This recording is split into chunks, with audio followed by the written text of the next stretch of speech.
பொதுவான தலைப்பு கிறிஸ்தவ வாழ்க்கை. கிறிஸ்தவ வாழ்க்கை என்கிற தலைப்புல நம்ம தொடர்ந்து செய்திகளை கேட்க போகிறோம். இன்றைக்கு முழுமையாக தேவனிடத்தில் அன்பு கூறும். நீங்க கேட்க போற செய்தி முழுமையாக தேவனிடத்தில் அன்பு கூறுதல். மத்தேயு எழுதின சுவிசேஷம் 22ஆம் அதிகாரம் 34 முதல் 40 வசனங்களை ஆளுக்கு ஒரு வசனமாய் நம்ம வாசிக்க போகிறோம். மத்தேயு 22:34 முதல் 40 வசனங்கள். அவர் சதுசேயரை வாயடைத்தார் என்று பரிசேயர் கேள்விப்பட்டு அவரிடத்தில் கூடி வந்தார்கள். அவர்களில் நியாயசாஸ்திரி ஒருவன் அவரை சோதிக்கும்படி, போதகரே, நியாய பிரமாணத்திலே எந்த கற்பனை பிரதானமானது என்று கேட்டான். இயேசு அவனை நோக்கி, உன் தேவனாகிய கர்த்தரிடத்தில் உன் முழு இதயத்தோடும் உன் முழு ஆத்மாவோடும் உன் முழு மனதோடும் அன்பு கூறுவாயாக. இது முதலாவதான கற்பனை. இதற்கு ஒப்பாய் இருக்கிற இரண்டாவது கற்பனை என்னவென்றால், உன்னிடத்தில் நீ அன்பு கூறுகிறது போல பிறனிடத்திலும் அன்பு கூறுவாயாக என்பதே. இவ்விரண்டு கற்பனைகளிலும் நியாய பிரமாணமும் முழுவதையும் தீர்க்க தரிசனங்களையும் அடங்கியிருக்கிறது என்றார். ஆமென்.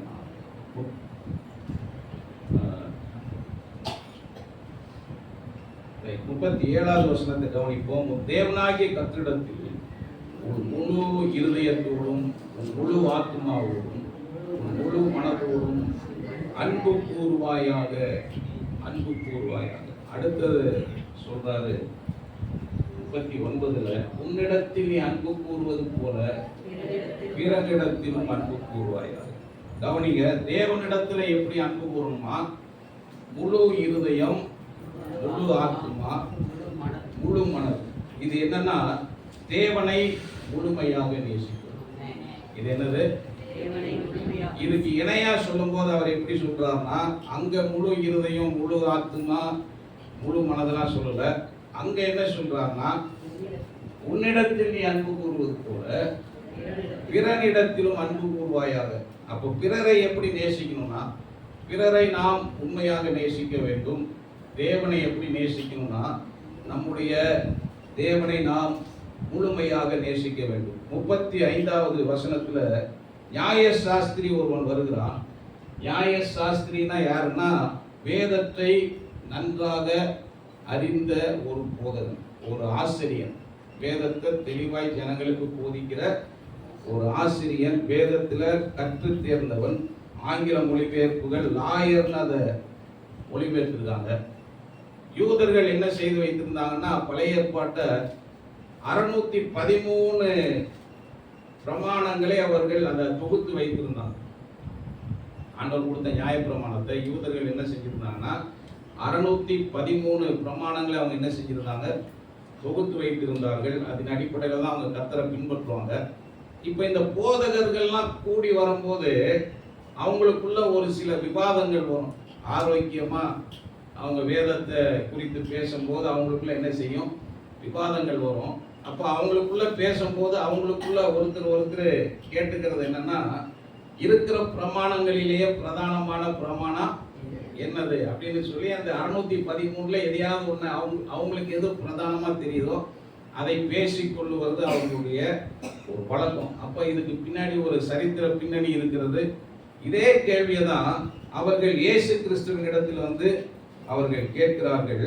அதற்கு பதிலாக தான் இயேசு கிறிஸ்து இந்த 2 பிரமாணங்களை சொல்லுகிறதை நாம பார்க்கிறோம். இதுவரைக்கும் புரிஞ்சவங்க ராமின்னு சொல்லுவாங்க. அப்போ தேவன் நம்மகிட்ட என்ன எதிர்பார்க்கலன்னா, ஏதோ ஒரு ஈர்ப்பை அவர் எதிர்பார்க்கவில்லை. அதற்கு பதிலாக முழுமையான மனிதனை அவர் எதிர்பார்க்கிறார். முழு இதயம், முழு ஆத்மா, முழு மனது அப்படின்னா என்னன்னா, தேவன் நம்மை முழுமையாக எதிர்பார்க்கிறார். நம்மகிட்ட முழுமையான ஒரு அன்பை தேவன் என்ன செய்கிறார், எதிர்பார்க்கிறார். இந்த 3 காரியங்கள் என்னன்னு உங்களுக்கு சொல்றேன். முதல்ல, இருதயம் எதை குறிக்கிறதுனா, இருதயம் நம்முடைய உள்ளான மனிதனுடைய கட்டமைப்பை குறிக்கிறது. இருதயம் உங்க புத்தி வேற பக்கம் போயிடக்கூடாது. அந்த இருதயத்தை பத்தி இங்க பேசல. இந்த இருதயம் என்னன்னா, நாம இதுவரைக்கும் கற்று அறிந்திருக்கிறோம்ல நம்முடைய வாழ்க்கையில, அது வேதத்தின் மூலமா இருக்கட்டும், வாழ்க்கையின் அனுபவம், அது என்ன வேணா இருக்கட்டும், இதனுடைய கட்டமைப்பை தான் நாம் இருதயம் என்று சொல்லுகிறோம். இந்த இருதயத்துல என்னெல்லாம் இருக்குன்னா, விருப்பங்கள் இருக்கிறது, உணர்ச்சி இருக்கிறது, சித்தம் இருக்கிறது, நோக்கமும் இருக்கிறது. நல்லா கவனிங்க. இந்த இருதயம் என்று நான் சொல்லும் போது இதை எதை பேஸ் பண்ணி இருக்குன்னா, விருப்பங்கள், உணர்ச்சி, சித்தம், நோக்கம். நீதிமொழிகள் 4:23 சொல்லுது, எல்லா காவலோடும் உன் இருதயத்தை காத்துக்கொள், அதனிடத்தினின்று ஜீவ ஊற்று புறப்படும். எல்லா காவலோடும் உன் விருப்பங்களை காத்துக்கொள், எல்லா காவலோடும் உன் உணர்ச்சியை காத்துக்கொள், எல்லா காவலோடும் உன் சித்தத்தை என்ன செய்ய காத்துக்க, எல்லா காவலோடும் உன் நோக்கத்தை நீ காத்துக்கொள். அப்பதான் என்ன செய்யணும், ஜீவ ஊற்று அதிலிருந்து புறப்படும். இது வரைக்கும் புரிஞ்சவங்க ராமின்னு சொல்லுவாங்க. விருப்பங்கள், இருதயத்துல நம்ம விருப்பங்கள் என்று சொல்லுகிறோம். அப்படின்னா என்ன அர்த்தம்னா, இந்த தேவனை நம்முடைய விருப்பமாக நாம் மாற்றுவோம்.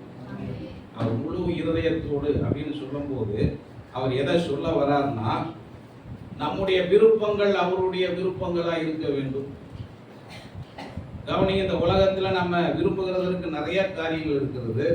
ஆனா தேவன் நமக்கு எதை போதிக்கிறார்னா, உன் முழு இருதயத்தோடும் அப்படின்னு அவர் சொல்லும் போது என்ன எதிர்பார்க்கிறார்னா, உன்னுடைய விருப்பங்கள் எல்லாம் நானாக இருக்க வேண்டும், உன்னுடைய விருப்பங்கள் எல்லாம் தேவனாக இருக்க வேண்டும். உணர்ச்சியை குறித்து வேதம் சொல்லுகிறது, அந்த உணர்ச்சியில பிரியம் இருக்கிறது. நாம் தேவன் பேரில் பிரியமாய் இருக்க வேண்டும். நம்முடைய முழு பிரியத்தையும் அவர் மேல என்ன செய்யணும், போய் கர்த்தருடைய வேதத்தில். அப்படின்னா என்ன அர்த்தம், முழு பிரியத்தையும் என்ன செய்யும், கர்த்தர் மேல வை, அவருடைய வார்த்தைகளின் மேல வைக்க பழக வேண்டும். மூணாவது சொன்ன சித்தம், எல்லாவற்றுக்கும் மேலாக தேவனை தெரிந்தெடுக்கிற ஒரு பழக்கம் நமக்கு வர வேண்டும். இந்த உலகத்துல செலக்ட் பண்றதுக்கு 1008 இருக்கலாம். ஆனா இது எல்லாவற்றையும் தவிர்த்து தேவனை தெரிந்தெடுக்க நாம் என்ன செய்ய வேண்டும், பழக வேண்டும். நாலாவது நோக்கம், அவரே நம்முடைய வாழ்க்கையின் முழு நோக்கமாய் இருக்க வேண்டும். அப்ப முழு இருதயத்தோடு அப்படிங்கும் போது நம்முடைய விருப்பங்கள், நோக்கம் எல்லாம் என்னவா மாறணும்னா அது தேவனாக மாற வேண்டும். சங்கீதம் 73:25 வேதம் சொல்கிறது, தாவீது அழகா பாடுறாரு, பரலோகத்தில் உண்மை அல்லாமல் எனக்கு யார் உண்டு, பூலோகத்தில் உண்மை தவிர வேறே விருப்பம் இல்லை. இதுதான் முழு இருதயத்தோடு தேவனிடத்தில் அன்பு கொள்வது. அடுத்தது அவர் சொல்றாரு, முழு ஆத்துமா. முதல்ல எதை முழுசா கேட்டாரு, இருதயத்தை கேட்டாரு. இப்ப அவர் எதை கேட்கிறாருன்னா, முழு ஆத்துமா. இந்த ஆத்துமாங்கிறது என்னன்னா, நம்முடைய சரீரத்தை இயக்குகிற உள்ளான மனிதன். இந்த ஆத்மா என்னதுன்னா, நம்முடைய சரீரத்தை இயக்குகிற உள்ளான மனிதன். இதுல ஒரு 3 முக்கியமான விஷயங்கள் இருக்கிறது. இது நம்முடைய வாழ்க்கை தொடர்பானது. இது நம்மை அடையாளப்படுத்துகிறது, நாம் யார் என்பதை அடையாளப்படுத்துகிறது. மூன்றாவது பக்தி என்கிற காரியம் இதுல தான் இருக்கிறது. 3 காரியங்களை முக்கியமா நான் சொல்றேன், வாழ்க்கை, அடையாளம், பக்தி. இப்போ அவர் என்ன சொல்றாரு, உன் முழு ஆத்துமாவோடும் அப்படின்னு அவர் சொல்லும் போது என்ன சொல்ல வர்றாருன்னா, உன் முழு வாழ்க்கையையும் தேவனுக்கு என்று நீ அர்ப்பணிக்க வேண்டும். சங்கீதம் 121 நம்ம பார்க்கிறோம்ல, 7வது வசனம். என்ன வசனம் அது? பகல வெயிலாய் இருளை நிலவாயிலும் வேதப்படுத்தலை, கர்த்தர் உன்னை எல்லா தீங்குக்கும் விலக்கி காப்பார். அவர் உன் ஆத்துமாவை உன் வாழ்க்கையை அவர் பாதுகாக்கிறார். இந்த ஆத்துமா எதோடு தொடர்புடையதா இருக்குன்னா, வாழ்க்கையோடு இது தொடர்புடையதா இருக்கிறது. முழு வாழ்க்கையை நாம் தேவனுக்கு என்று அர்ப்பணிக்க வேண்டும். இன்னொன்று நம்ம புரிந்து கொள்ள வேண்டும், என்னுடைய வாழ்க்கை தேவனுக்குரிய வாழ்க்கை. இன்றைக்கு நாம வாழ்கிற வாழ்க்கை இது தேவனுக்குரிய வாழ்க்கை. 2வது, இது நம்முடைய அடையாளமாக இருக்கிறது. நாம் யார் என்பதை இது அடையாளப்படுத்துகிறது.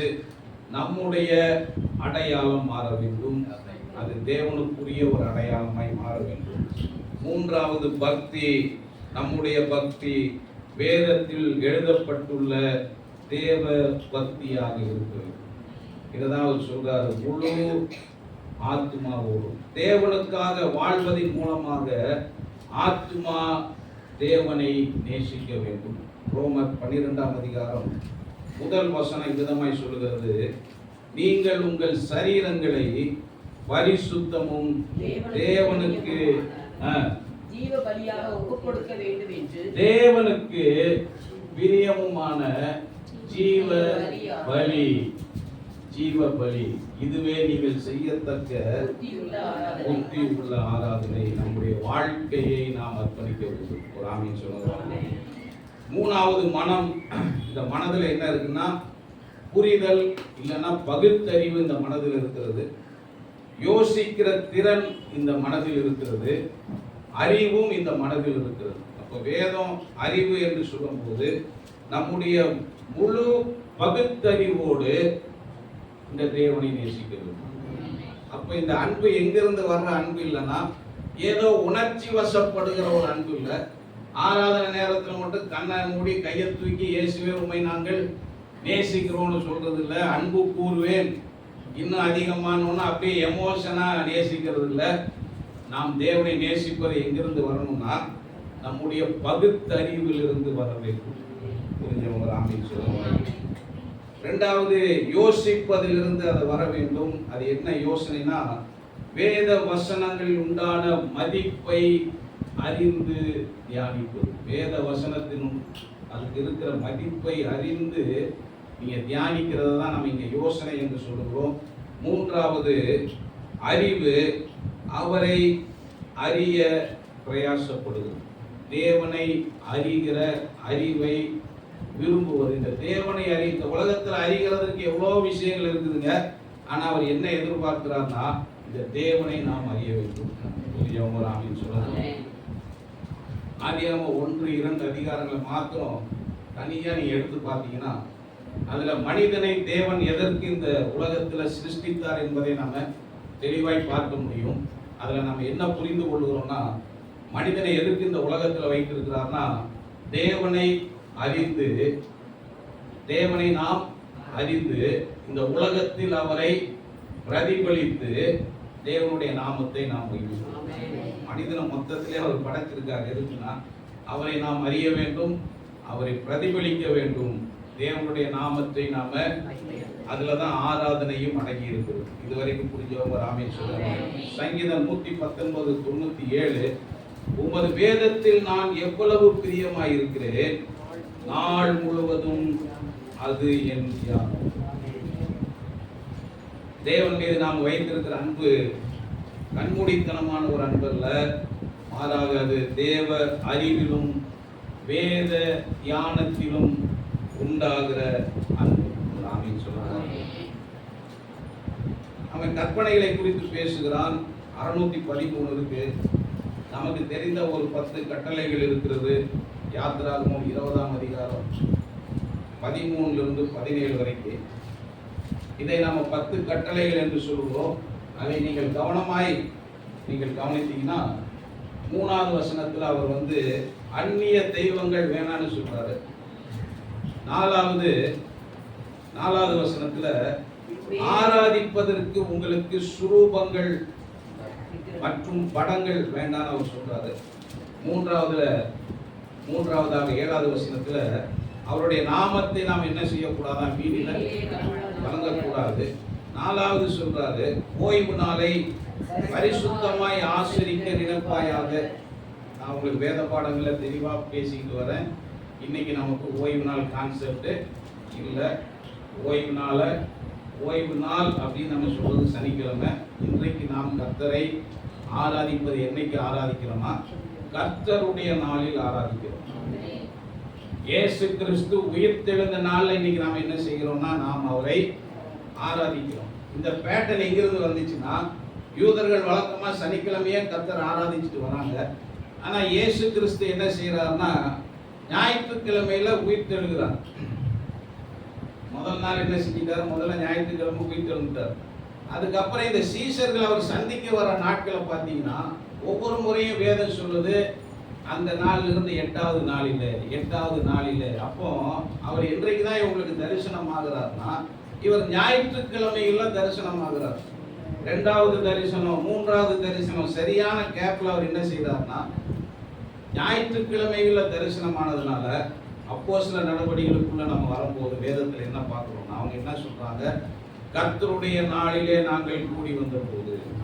அப்போ ஆராதனை எங்கிருந்து எங்க மாறிடுச்சு? இப்போ நமக்கு சனிக்கிழமையிலிருந்து ஞாயிற்றுக்கிழமை நாம் ஆராதிக்கிறோம். இன்றைக்கு அந்த அங்க இருந்த ஓய்வு நாள் அடிப்படையில் நாம் கர்த்தரை ஆராதிக்கவில்லை. அன்றைக்கு இருந்த ஓய்வு நாள்ல 2 பகுதிகள் இருக்கு. ஒன்று ஓய்வுங்கிறத நல்லா சாப்பிட்டு படுத்து தூங்குறது ஓய்வு இல்லை. 2வது அதில் என்ன இருக்குன்னா, அதில் ஆராதனை இருக்கிறது. கவனிங்க, இந்த இஸ்ரவேல் ஜனங்கள் எகிப்துல அடிமைகளா இருக்கிறார். அடிமைகள் எப்படி வேலை பார்க்கணும்? கரெக்டா 9 மணிக்கு போயிட்டு 6 மணிக்கு வந்துடுவாங்க வீட்டுக்கு. ஏதாவது ஒன்று சொல்லுங்க, அடிமைகள் எப்படி வேலை பார்க்கணும்?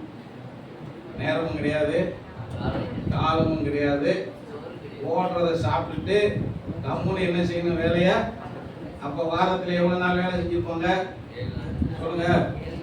7 நாள் வேலை செஞ்சிருப்பாங்க. ஆண்டவர் இவர்களுக்கு ஒரு நாள் ஓய்வை கொடுக்கிறார். அப்படின்னா என்ன அர்த்தம்னா, நல்லா புரிந்து கொள்ளுங்க, தேவன் இவர்களை மீட்டெடுத்து ஒரு நாள் இவங்களுக்கு ரெஸ்ட்டை கொடுத்துட்டு இவங்களுக்கு காண்பிக்கிறாரு, நானே உங்களுக்கு தேவன். இனி ஒருத்தர் உங்களை ஆள போகிறது இல்லை, நான் தான் உங்க என்ன செய்ய போகிறேன்? ஆள போகிறேன். 7 நாள் வேலை செஞ்சவனுக்கு ஒரு நாள் ரெஸ்ட்டை கொடுத்து தேவன் யார் என்பதை காண்பிக்கிறார். லேவியராகமம் 32ஆம் அதிகாரம் 33ஆம் அதிகாரம் 2வது வசனத்தை வாசிங்க. லேவியராகமம் 23:2. நீ இஸ்ரவேல் புத்திரரோடே சொல்ல வேண்டியது என்னவென்றால், சபை கூடி வந்து பரிசுத்த நாட்களாக ஆசரிக்கும்படி நீங்கள் கூற வேண்டிய கர்த்தருடைய பண்டிகை நாட்களாவன. 6 நாளும் வேலை செய்ய வேண்டும். 7ஆம் நாள் பரிசுத்த சபை கூடுதலான ஓய்வு நாள். போதும். 7ஆம் நாள் பரிசுத்த சபை கூடுதலான ஓய்வு நாள். 7வது நாள் என்னன்னா, கர்த்தரை ஆராதிக்கிற நாள். ஆமென் சொல்லுங்க. புதிய ஏற்பாட்டில் அதை நாம் எப்படி அனுசரிக்கிறோம்? வாங்க, எபிரேயர் 10ஆம் அதிகாரம் 25 முதல் வாசிக்கலாம். நமக்கு தேவை 25 தான் இருக்கு, ஆனா 29 வரைக்கும் நல்ல நல்ல வசனங்கள் இருக்கு. 25 வாசிங்க. 10:25. சபை கூடி வருதலை சிலர் விட்டு விடுகிறது போல நாமும் விட்டு விடாமல் ஒருவருக்கொருவர் புத்தி சொல்ல கடவோம். நாளானது சமீபித்து வருகிறதை எவ்வளவாய் பார்க்கிறீர்களோ அவ்வளவாய் புத்தி சொல்ல வேண்டும். எதுக்கு இந்த சபை கூடி வருதலை நாம விட்டு விடக் கூடாது? 26வது வசனம். சத்தியத்தை அறிவை அடைந்த பின்பு நாம் மனப்பூர்வமாய் பாவம் செய்கிறவர்களாய் இருந்தால், நீங்க சத்தியத்தை அறிகிற அறிவு வந்ததுக்கு அப்புறம் நீங்க செய்கிற பாவம் மனப்பூர்வமான பாவம். கவனிக்கிறீங்களா? சத்தியத்தை நீங்க அறிஞ்சதுக்கு அப்புறமும் போய் ஒரு பாவத்தை செஞ்சீங்கன்னா நீங்க செஞ்ச பாவம் என்ன பாவமா? மனப்பூர்வமான பாவம். 27 வாசிங்க. 26 வாசத்தை வாசிங்க. பாவத்தின் நிமித்தம் பாவங்களின் நிமித்தம் செலுத்தத்தக்க வேறொரு பலி இனி இராமல் நியாய தீர்ப்பு வரும் என்று பயத்தோடு எதிர்பார்க்குதலும் விரோதிகளை பட்சிக்கும் கோபாக்கினையுமே. மனப்பூர்வமாய் பாவம் செய்தால் இனி செலுத்துறதுக்கு வேறொரு பலி இல்ல. இனி பயத்தோடு கர்த்தருடைய வருகையை எதிர்பார்த்து நாம் காத்திருக்க வேண்டும். 29வது வசனத்துல இன்னும் அவர் தெளிவா எழுதுறாரு, தேவனுடைய குமாரனை காலின் கீழ் மிதித்து தன்னை பரிசுத்தம் செய்த உடன்படிக்கையின் இரத்தத்தை அசுத்தமென்றெண்ணி கிருபையின் ஆவியை நிந்திக்கிறவன் எவ்வளவு கொடிதான ஆக்கினைக்கு பாத்திரவானாய் இருப்பான் என்பதை யோசித்து பாருங்கள். பாருங்க, கர்த்தருடைய பந்தியை குறித்து நாம் மிகவும் கவனம் உள்ளவர்களாக இருக்க வேண்டும். ஆமென் சொல்லுங்க. நம்ம விஷயத்துக்கு வந்துடும். யாத்திராகமம் 20 4 விஷயங்கள் சொல்லிட்டேன். ஓய்வு நாளை பரிசுத்தமாய் ஆசரிப்ப நினைப்பாயாக. இப்பொழுது நமக்கு பிரமாணம் சபை கூடி வருதலை விட்டுறாத. 5வது, உன் தகப்பனையும் உன் தாயையும் கனம் பண்ணு. 6 கொலை செய்யாதிருப்பாயாக. 7 விபச்சாரம் செய்யாதிருப்பாயாக. 8 களவு செய்யாதிருப்பாயாக. 9 பொய் சாட்சி சொல்லாதிருப்பாயாக. 10 17வது வசனம், பிறனுக்குள்ள யாதொன்றையும் செய்யாது. செய்யாது. இந்த அந்நிய தெய்வங்கள் வேண்டாம், ஆராதிக்கிறதுக்கு படங்களோ விக்கிரகங்களோ வேண்டாம், தேவனுடைய நாமத்தை வீணில வழங்காத ஓய்வு நாளை பரிசுத்தமாய் ஆசிரிப்பாயாக. 5 முதல் 10 வரைக்கும் இது மனிதன் தொடர்பானது. 10ஆவதுல சொல்றாரு, 5லிருந்து 10 வரைக்கும் வந்துட்டு 10ல சொல்றாருல பிறனுக்குள்ள யாதொன்றையும். இதுதான் என்னதுன்னா உன்னை போல் பிறனை நேசி. புரிஞ்சவங்க ஒரு ஆமீன் சொல்லுவாங்க. அப்போ உன்னை போல் பிறனை நேசின்றதுக்கு ஒரு அர்த்தம் இருக்கு. என்னன்னா மற்றவர்களுக்கு தீமை செய்யாமல் இரு, மற்றவனுக்குரியத நீ இச்சிக்காத. உன்னை போல பிறனை நேசிக்கிறதுக்கு இன்னொரு அர்த்தம் இருக்கு. நீ பெற்ற ரட்சிப்பு அவனும் பெற்றுக்கொள்ள வேண்டும் என்று நினை. நாங்க எங்கேயோ பிறந்து எங்கேயோ வாழ்ந்து இன்னைக்கு எங்கேயோ கிடக்கிறோம். எதுக்கு கிடக்கிறோம்னா இந்த ஜனங்களும் ரட்சிக்கப்பட வேண்டும், இந்த ஜனங்களும் இயேசுவை அறிய வேண்டும். இதுவரைக்கும் புரிஞ்சவங்க ராமேன்னு சொல்லுவாங்க. 2 விஷயங்களை உங்களுக்கு நான் கிளியர் பண்ணியிருக்கேன். ஒன்று, தேவனை எப்படி நாம் நேசிக்க வேண்டும். 2வது, மனிதரை எப்படி நாம் நேசிக்க வேண்டும். இப்போ ஒரு கேள்வியை கேட்டு ஒரு 3 காரியங்களை தியானித்து நம்ம முடிக்க போகிறோம். நாம் ஏன் தேவனிடத்தில் அன்பு கூற வேண்டும்?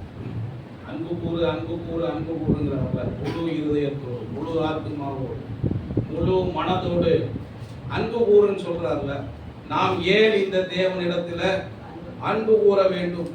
முதல் காரியம், தேவன் சகலத்தையும் அதுல நம்மையும் தமக்கென்று சிருஷ்டித்திருக்கிறார்.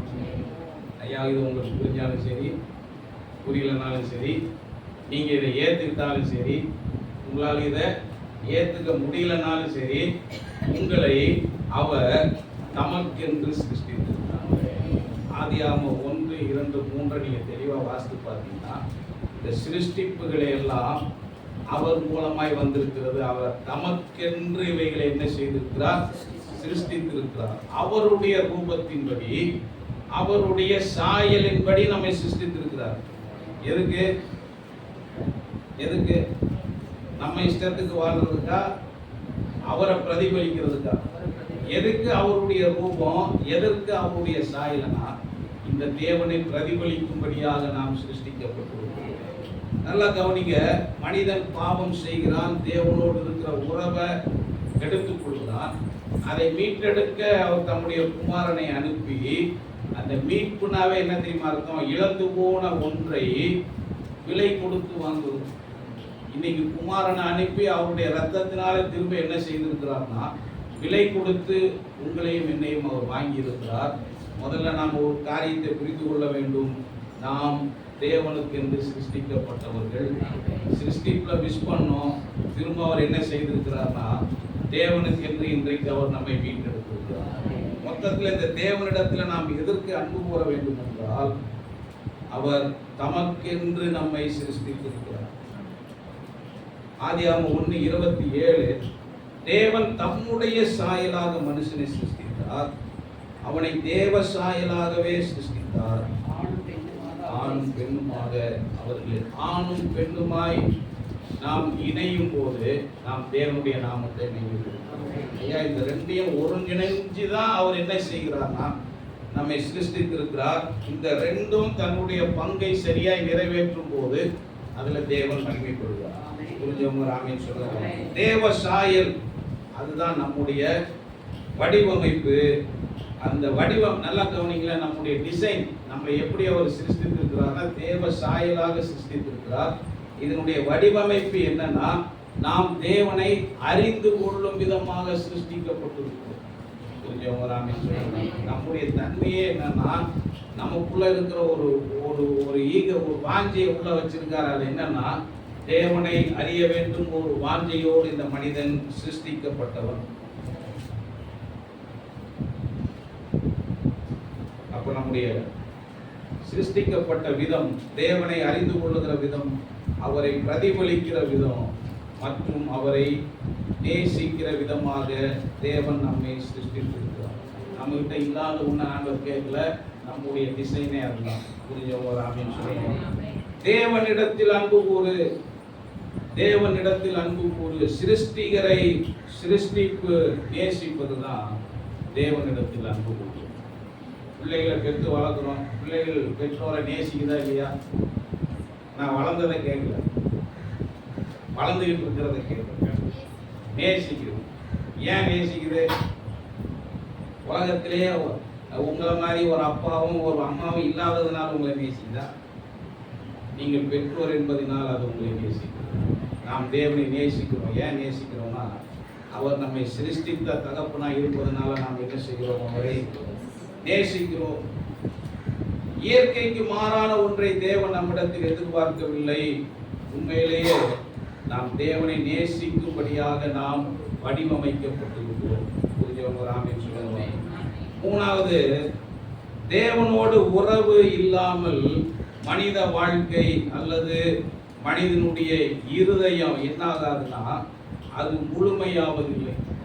திரும்பவும் சொல்றேன், தேவனோடு நமக்கு உறவு இல்லைன்னா நம்முடைய வாழ்க்கை முழுமையாகாது. தேவனோடு உறவு இல்லைன்னா நம்முடைய இருதயம் என்ன செய்யாதுன்னா முழுமையாகாது. தேவனோடு நமக்கு உறவு இல்லைன்னா நம்ம உள்ளான மனிதன்ல ஒரு திருப்தி உண்டாகாது. புரிஞ்சவங்க ஆமென் சொல்றாங்க. அப்ப இந்த தேவ அன்பு இல்லாமல் ஒரு மனிதன் என்ன செய்ய போறதுன்னா அவன் பூரணப்பட போவதில்லை. ஏன் இந்த தேவனை நீங்களும் நானும் நேசிக்கணும்னா நீங்களும் நானும் இவரை நேசிக்கும் போது நாம் பூரணப்படுகிறோம். இரண்டாவது, இந்த தேவனை நாம் எதற்கு நேசிக்க வேண்டும்? அன்பு கூறுவதற்கு அவர் ஒருவரே பாத்திரராக இருக்கிறார். ஐயா, அவர் ஒருத்தருக்கு தான் தகுதி. யாரையாவது நீ நேசிக்கணும்னு முடிவு பண்ணீங்கன்னா யாரை நேசிக்கணுமா? தேவனை நேசிங்க. ஏன்னா அவர் ஒருவரே அதற்கு பாத்திரர். அப்போஸ்தலர் 17ஆம் அதிகாரம் 28வது வசனம் சொல்லுது, அவருக்குள் நாம் பிழைக்கிறோம், அசைகிறோம், இருக்கிறோம். அவ்வளவுதான். அவருக்குள் நாம் பிழைக்கிறோம், அசைகிறோம், இருக்கிறோம். அதனாலதான் நான் சொல்றேன், இவர் ஒருவரே நம்முடைய அன்புக்கு பார்க்கிறார். நம்ம நேசிக்கணும்னு முடிவு பண்ணா இந்த இயேசுவை, இந்த தேவனை நாம் நேசிக்க வேண்டும். 1 யோவான் 4ஆம் அதிகாரம் 19 வேதம் சொல்லுது, அவர் முந்தி நம்மிடத்தில் அன்பு கூர்ந்தபடியால் நாமும் அவரிடத்தில் அன்பு கூறுகிறோம். முதல்ல யார் நேசித்ததா?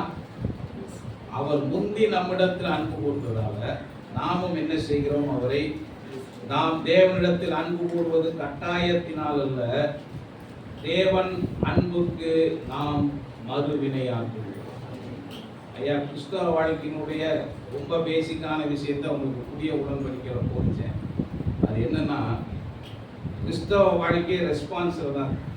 கிறிஸ்தவ வாழ்க்கையில் நாம் போய் என்ன செஞ்சு என்ன சாதிக்க போகிறதுங்கிறது இல்லை.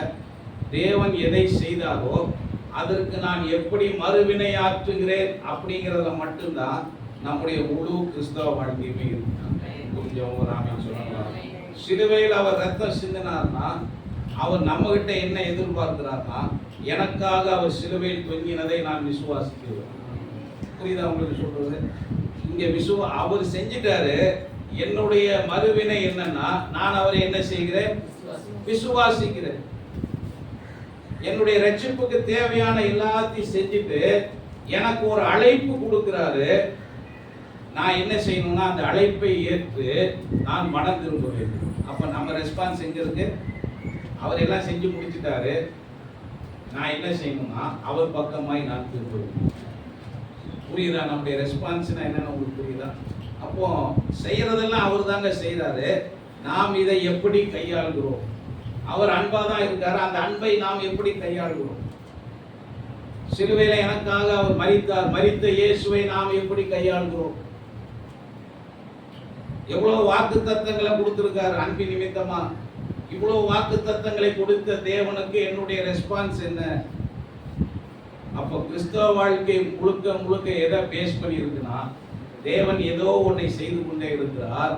இதை நான் எப்படி கையாளுகிறேன்? நான் சொல்றது புரியுதா உங்களுக்கு? நமக்கு அழகா ஒரு ரட்சிப்பை கொடுத்திருக்கார். எப்படி இதை நாம் கையாளுகிறோம்? மனம் திரும்புதலை கொடுத்திருக்கிறார். பாவ மன்னிப்பின் நிச்சயத்தை கொடுத்திருக்கிறார். பரிசுத்தம் உள்ள வாழ்க்கையை கொடுத்திருக்கிறார். நமக்குள்ள பரிசுத்த ஆவியானவர் என்ன செஞ்சிருக்கிறார்? கொடுத்திருக்கிறார். எவ்வளவு வரங்களை கிருபைகளை கொடுத்திருக்கிறார். நாம் இவைகளை எப்படி கையாளும்? கிறிஸ்தவ வாழ்க்கை முழுக்க முழுக்க முழுக்க தேவன் செயல்படுகிறார், நாம் எப்படி மறுவினையாற்றுகிறோம்? தேவன் அன்பா அவர் கரத்தை என்கிட்ட நீட்டாரு, நான் எப்படி அதுக்கு ரெஸ்பான்ஸ் பண்றேன்? புரிஞ்சவங்க ராமின்னு சொல்லுங்க. மூணாவது, நாம் ஏன் தேவனிடத்தில் அன்பு கூறுகிறோம்? தேவனிடத்தில் அன்பு கூறுவது சகல கீழ்ப்படிதலுக்கும் அடித்தளமாக இருக்கிறது. நீங்க தேவனிடத்தில் அன்பு கூறப்போகுது, இது சகல கீழ்ப்படிதலுக்கும் எப்படி இருக்குன்னா ஒரு பேஸ்மெண்டாக இது இருக்கிறது. அப்போ நல்லா கவனிங்க, அன்பு கீழ்ப்படிதல் இல்லாதவன், அன்பில்லாதவன் தேவனுக்கு கீழ்ப்படிவதில்லை. யோவான் 14:15 சொல்றார், நீங்கள் என்னிடத்தில் அன்பாய் இருந்தால் என் கற்பனைகளை கைக்கொள்ளுங்கள். அப்ப கீழ்ப்படிதல் எங்கிருந்து தான் வரப்போகுதுன்னா அன்பில் இருந்து வரப்போகுது. பழைய ஏற்பாட்டில் அவங்களால கீழ்ப்படிய முடியல. ஏன் முடியலன்னா அந்த கீழ்ப்படிதல் அன்பில் இருந்து தொடங்கல. கொஞ்சம் ராமின்னு சொல்லுங்க. அப்ப நீங்க தேவனிடத்தில் அன்பாக இருந்தால் அவருடைய வார்த்தைகளுக்கு என்ன செய்வீங்க? கீழ்ப்படிவீர்கள். அன்பில்லாத கீழ்ப்படிதல் செயற்கையான கீழ்ப்படிதல். ஐயா, ஆராதனைக்கு நீங்களே சந்தோஷமா கிளம்பி வர்றது எப்படி? 4 பேர் நம்மளை அடிச்சு பத்தி தரன்னு இழுத்துட்டு வர்றது எப்படி? எது ஆராதனை நினைக்கிறீங்க? 2ல அவர் மேல நமக்கு அன்பு இருந்தா நாம் மகிழ்ச்சியாய் அவரை ஆராதிக்கிறோம். அதே தான் கீழ்ப்படிதல். அன்பில்லாத கீழ்ப்படிதல் செயற்கையான கீழ்ப்படிதல். அன்பில்லாத ஆராதனை செயற்கையான ஆராதனை. எல்லாத்தையும் நீங்க அந்த அன்பை போட்டுக்கணும். அன்பில்லாத காணிக்கை செயற்கையான ஒரு காணிக்கை.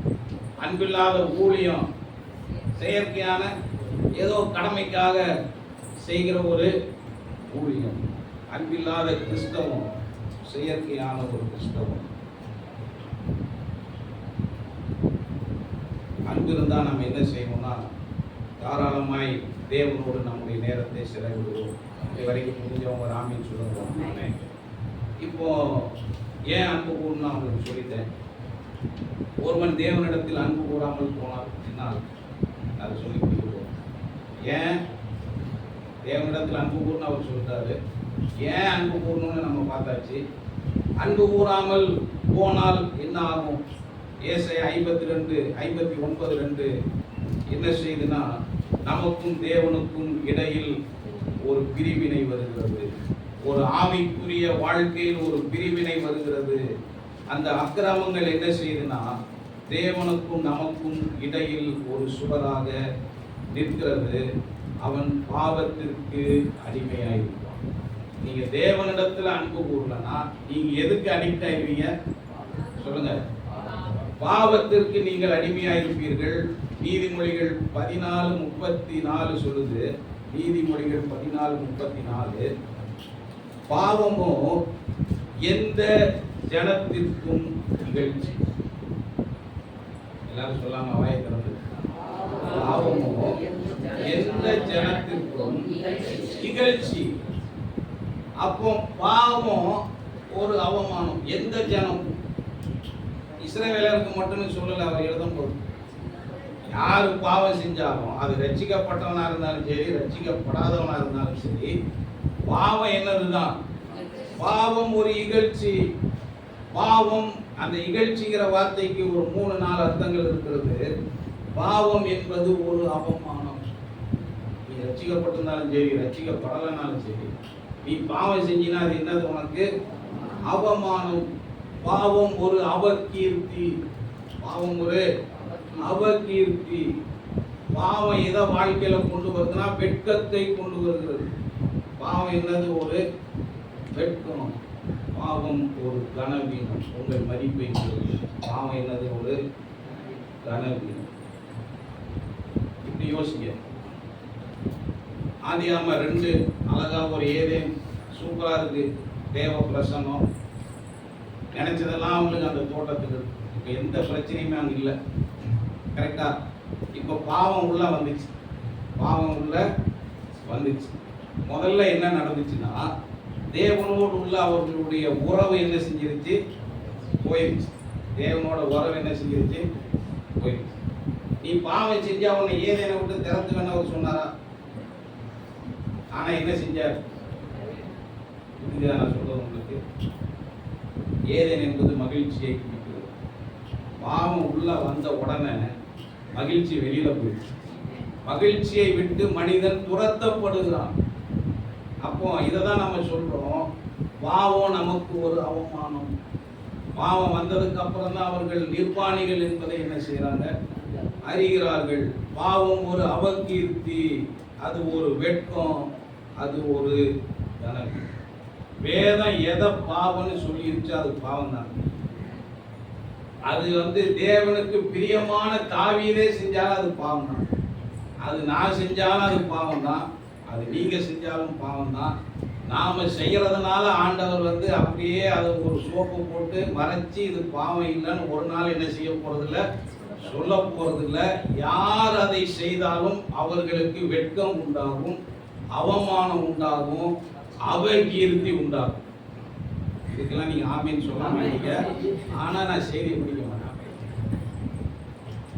பாவம் நமக்கு ஒரு இதெல்லாம் எழுதப்படும் நம்முடைய இருதயத்துல. பாவம் நமக்கு ஒரு பொய்யா இருக்கட்டும், நம்ம பேசினது ஒரு பொய்யா இருந்தால் நான் உங்களுக்கு சொல்றேன், அது உங்களுக்கு இகழ்ச்சி, அவமானம், அவகீர்த்தி, வெட்கம், கனவி. பரவாயில்ல, இப்போ ஒரு ஆமியன் வந்துருக்கு. கவனிக்க, அந்த பாவத்திற்கு என்ன, அது எவ்வளவோ பெரிய லிஸ்டா இருக்கு. வேதம் ஒரு விஷயத்த பாவம்னு சொல்லிருச்சுன்னா அது பாவம் தான். அதை செஞ்சீங்கன்னா உங்களுக்கு அவமானம் தான். கொஞ்சம் ஒரு ஆமின்னு சொல்லுங்க. அது போதை இருக்கலாம், கள்ள தொடர்புகளாக இருக்கலாம். நீங்க எதில் போய் கையை வச்சாலும் அது உங்களுக்கு இகழ்ச்சி, அது உங்களுக்கு அவமானம். எல்லாரும் செய்யறாங்கன்னு நீங்களும் செஞ்சாலும் அது எல்லாருக்கும் அவமானம், அது உங்களுக்கும் அவமானம். அதை தேவன் நியாயத்தில் கொண்டு வருவார். ஏன்னா அதை தேவன் பாவ லிஸ்ட்ல வச்சிருக்கார். இன்னைக்கு நிறைய ஊழியர்கள் நிறைய பாவத்தை பாவனே சொல்றது இல்லை, அதை லிஸ்ட் அவுட் பண்றதே இல்லை. ஏன்னா ஒருவேளை அவர் மாட்டியிருப்பார், ஒருவேளை அவரு செஞ்சிருப்பார், இல்லைன்னா செய்யலான்னு ஒரு ஐடியாவில் என்ன செய்ய, ஐயா நீ செஞ்சிருந்தாலும் சரி, செய்யலான்னு ஒரு ஐடியாவில் இருந்து அதை மறைச்சி வச்சாலும் சரி, பாவம். வேதம் எந்த இடத்திலுமே பாவத்தை சப்போர்ட் பண்ணுவதில்லை. தாவீது அவ்வளோ மேன்மையா வைத்திருந்த தேவன் என்னைக்கு அவன் பாவம் செஞ்சானோ அன்னைக்கு அவ்வளோ பெரிய ஒரு ராஜா வெறுங்காலாய் ஓட வேண்டியிருந்தது.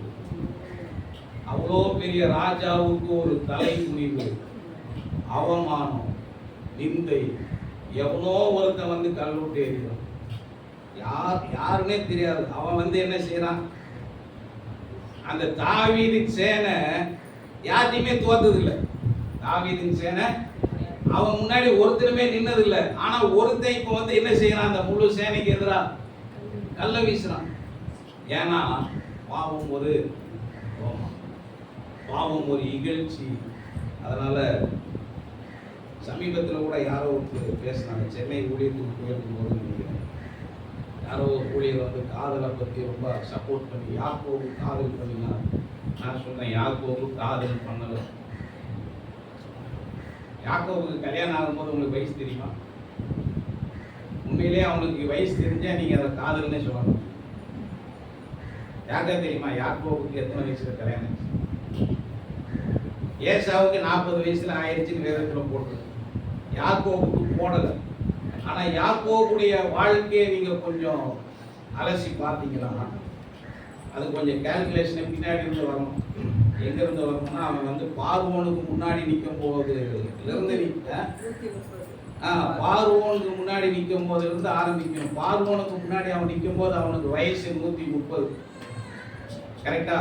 பார்வோனுக்கு முன்னாடி இவன் நிற்கும் போது வயசு 130னா, அப்போ பார்வோனுக்கு முன்னாடி நிற்கிற யோசேப்புக்கு என்ன வயசுங்கிறத நீங்க கண்டுபிடிக்கணும்.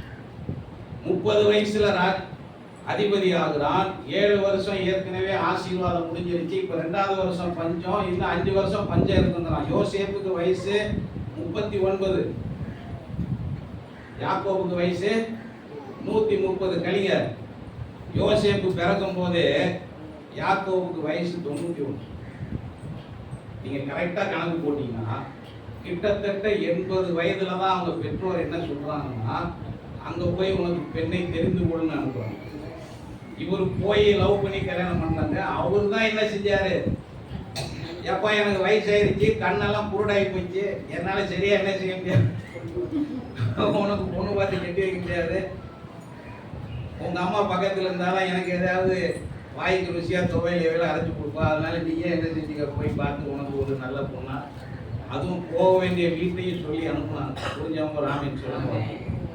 அதனால தயவு செஞ்சு நீங்க எதையோ ஒண்ணு செஞ்சதுக்காக, செய்ய போறதுக்காக வேதத்தை என்ன செஞ்சிடாதீங்கன்னா உங்க பக்கமா இழுத்துறாதீங்க. காதல் கவிதை எழுதின சாலமோனுடைய வாழ்க்கை எப்படி முடிஞ்சதுன்னு நமக்கு தெரியும். அவன் வாழ்க்கை அங்கில் துவங்கி தேவ கோபத்தில் முடிவு. கொஞ்சம் ஒரு அமைச்சு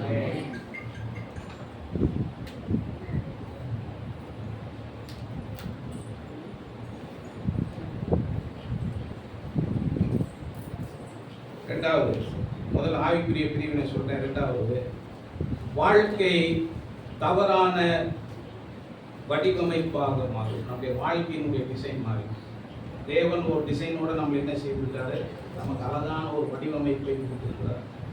பாவம் என்ன செய்கிறது, கர்த்தரை நாம் நேசிக்காமல் அன்பு கூறாமல் போகும்போது என்ன செய்யுதுன்னா, நம்முடைய வாழ்க்கையின் வடிவமைப்பு மாறுகிறது. நம்முடைய வாழ்க்கையில முதல் இடம் தேவனுக்கு கொடுக்கப்பட வேண்டும். அப்படி நம்ம கொடுக்கலன்னா கவனிங்க, ஒன்று பணம், இல்லைன்னா சிற்றின்பம், இல்லைன்னா சுயம், ஏதோ ஒன்று அந்த இடத்தை பிடித்துக் கொள்ளும். நாம எப்படி சிருஷ்டிக்கப்பட்டிருக்கோம்னா, தேவனை நேசிக்கும்படியாக, தேவனிடத்தில் அன்பு கூறும்படியாக நாம் சிருஷ்டிக்கப்பட்டவர்கள். தேவனை ஆராதிக்கும்படியாய் நாம் சிருஷ்டிக்கப்பட்டவர்கள். தேவனை பிரதிபலிக்கும்படியாய் நாம் சிருஷ்டிக்கப்பட்டோம். நல்லா புரிந்து கொள்ளுங்க. உங்களுக்குள்ள ஒரு அன்புங்கிற ஒரு விஷயம் இருக்கு, பிரதிபலிப்புங்கிற ஒரு விஷயம் இருக்கு, ஆராதனைன்னு ஒரு விஷயம் இருக்கு. அந்த இடத்துல நீங்க தேவனை வைக்கலன்னா நீங்க வேற ஏதோ ஒன்றை பிரதிபலித்துக் கொண்டிருப்பீர்கள், வேற ஏதோ ஒன்றை நீங்கள் ஆராதித்துக் கொண்டிருப்பீர்கள், வேற ஏதோ ஒன்றை நீங்கள் நேசித்துக் கொண்டிருப்பீர்கள். நம்முடைய டிசைன் அப்படிதான். கட்டாயம் தேவனை நேசிக்கணும். நீ தேவனை நேசிக்காத போது வேற ஒன்றை நீ நேசிப்ப. நீ கர்த்தரை ஆராதிக்காத போது வேற ஒன்றை நீ என்ன செய்வ, ஆராதிப்ப. நீ கர்த்தரை பிரதிபலிக்காத போது வேற ஏதோ ஒன்று என்ன செய்வ நீ. மொத்தத்தில் இந்த மூணை நம்ம செஞ்சுதான் ஆகும்.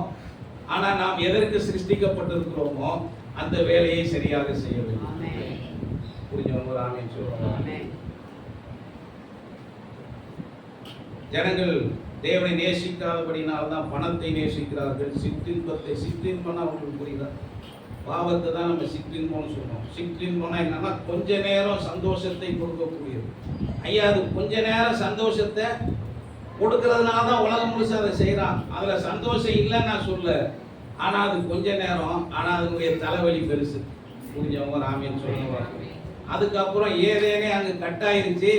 இதுவரைக்கும் இவர் இருந்த தோட்டத்துக்கு ஒரு நதி பாஞ்சு 4 ஆறா பிரிஞ்சு ஓடிச்சு தண்ணி. இப்ப அவ்வளத்தையும் அவர் வேலி அடைச்சு வெளியில திறத்திட்டார். இனி ஒரு பக்கெட்டு தண்ணியை கூட இவர் தான் என்ன செய்யணும்.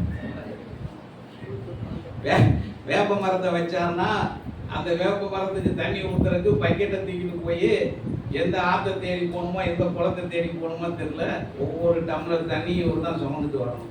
புரிஞ்சவங்க ராமின்னு சொல்லி இதுதான் என்ன செய்யுதுன்னா, பாவம் நம்முடைய வாழ்க்கையில், சிற்றின்பம் நம்முடைய வாழ்க்கையில பார்க்கிற வேலை உண்மையான சந்தோஷத்தை எடுத்து போடுகிறது. உண்மையான தேவ உறவை அது என்ன செய்யுதுன்னா எடுத்து போடுகிறது. ரோமர் 1:25 சிருஷ்டிகரை தொழுது சேவியாமல் சிருஷ்டிக்கப்பட்டவர்களை பட்டவைகளை ஜனங்கள் தேட ஆரம்பிக்கிறார்கள்.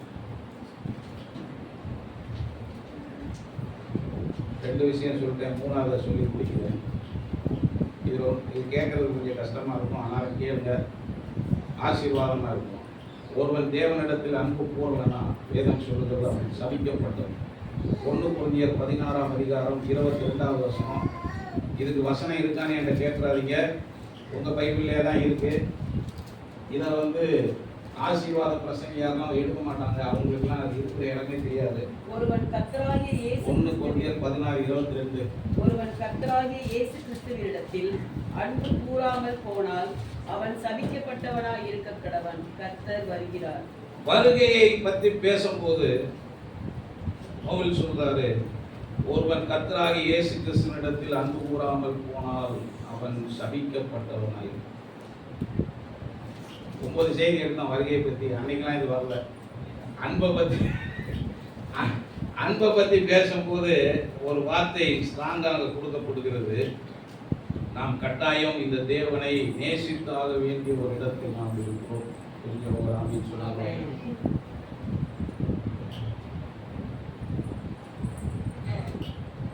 இந்த அன்பை நான் எப்போ பெருகணும்னு நான் உங்களுக்கு சொல்லி முடிக்கிறேன். இந்த வேதத்தை எடுத்து நாம் தியானிக்கும் போது தேவன் மேல் உள்ள நம்முடைய அன்பு பெறுகிறது. இவர் இதுவரைக்கும் நம்முடைய வாழ்க்கையில எவைகளை செய்தார் என்று நாம் நினைக்கிறோமோ அதிலிருந்து நம்முடைய அன்பு என்ன செய்ய வேண்டும்? ஒரு நாள் நம்முடைய தேவ அன்பு உணர்ச்சி வசப்பட்ட தேவ அன்பாக இருக்கக்கூடாது. உணர்ச்சிகளில தேவனை தேடக்கூடாது. நாம் தேவ அறிவில், தேவனை அறிகிற அறிவில் நாம் தேவனை நேசிக்கிறோம். நிறைய பேர் இன்னைக்கு கிறிஸ்தவங்களா இருக்காங்க. எதுக்கு தெரியுமா? நரகத்துக்கு போயிடக்கூடாது. நீங்க உட்காந்து என்ன பார்க்கறத பார்த்தா நாங்களாம் அப்படி இல்லைங்க, நாங்கெல்லாம் அப்படியே எங்க வாழ்க்கையில தேவ அன்பு வழிந்து ஓடுதுங்கிற மாதிரி இருக்காங்க. நிறைய பேர் இன்னைக்கு எதுக்கு சர்ச்சுக்கு போறாங்க? எங்க போயிடக்கூடாது? ஐயா பரலோகம் போறோமா இல்லையா? பரலோகத்துல எங்க சீட்டு கடைசி சீட்டா இருந்தாலும் எங்களுக்கு பரவாயில்ல. நரகத்துக்கு நாங்க என்ன செய்யக்கூடாது? நான் சொல்றேன், பரலோகம் போகணுங்கிறதுக்காக இயேசு பின்னாடி போனீங்கன்னா கட்டாயம் நீங்க பரலோகமே போங்க. அப்படிதான் ஒருத்தன் வந்தான், நல்ல போதுகிற நித்திய ஜீவனை சுதந்திரிக்க நான் எந்த நன்மையை செய்ய வேண்டும் சொன்னாரா? ஒரு நன்மையை அவனால செய்ய முடிஞ்சிச்சா? எப்படி போனான் வீட்டுக்கு? துக்க முகமா. நீ பரலோகம் போகணும்னு நினைச்சு வந்தீங்கன்னா அவர் போற வழியில அவர் என்ன எதிர்பார்க்கிறாருங்கிறத சொல்லுவாரு. உனக்கு செய்யறதுக்கு எப்படி இருக்கும்? கஷ்டமா. ஆனா நீ அன்பினால் அவரை பின்பற்றினா அவர் சொல்றதுக்கு முன்னாடியே அவர் சொல்றதெல்லாம் நீ செய்யலாம். அதே மாதிரி ஒருத்தன் வரான் சகை. அவர் ஒண்ணுமே சொல்லலைங்க. இன்னைக்கு வீட்டுல தங்க போறேன்னு சொன்னார். எல்லா பிரச்சனையும் சால்வ் பண்ணி கடைசியில ஒரு வார்த்தையை வாங்கிட்டாங்க, ஆபிரகாமுக்கு குமாரன் இன்றைக்கு இந்த வீட்டுக்கு தேடி போனது ஒருத்தன் தான். ஆனா ரட்சிப்பு பாருங்க, இதுதான் என்னதுன்னா அன்பில் இருந்து தேவன். இயேசுவுக்காக அவன் இயேசு எப்படிப்பட்டவரோன்னு போனவன் ரட்சிப்பை வாங்கிட்டான். நித்திய ஜீவன் வேணும்னு கேட்டு போனவன் துக்க முகமா என்ன செய்கிறான்? நல்லா கவனிங்க. வருகைக்காக நீங்க இயேசுவை தேடினா ஒரு நாள் தோத்துவீங்க. நித்திய ஜீவனுக்காக இயேசுவை தேடினா தோத்துவீங்க. இந்த இயேசுவுக்காக இயேசுவை தேடுவோம். இவர் நம்மை நேசிப்பதற்காக நாம் இவரை நேசிக்க வேண்டும். அப்படி நாம் அவரை நேசிக்கும் போது, நாம் தேவனை அப்படி நாம் நேசிக்கும் போது 5 பாயிண்ட் சொல்லி முடிக்கிறேன். நம்முடைய வாழ்க்கை சரியான வழியில் பயணிக்கும். அவர் மேல உண்மையான ஒரு அன்புல நீங்க அவரை நேசிச்சீங்கன்னா உங்க வாழ்க்கை சரியான ஒரு டைரக்ஷன்ல இருக்கும். நம்முடைய மனசாட்சி சத்தியத்தோடு இணைந்து கொள்ளும். நம்முடைய மனசாட்சி என்ன செய்யும்னா சத்தியத்தோடு இணைந்து கொள்ளும். நம்முடைய ஆத்துமா ஒரு பெரிய இளைப்பாறுதலில் இருக்கும். நீங்க தேவனை நேசிக்க வேண்டிய விதத்துல நீங்க அவரை நேசிச்சீங்கன்னா உங்க ஆத்துமாவுக்கு ஒரு ரெஸ்ட்.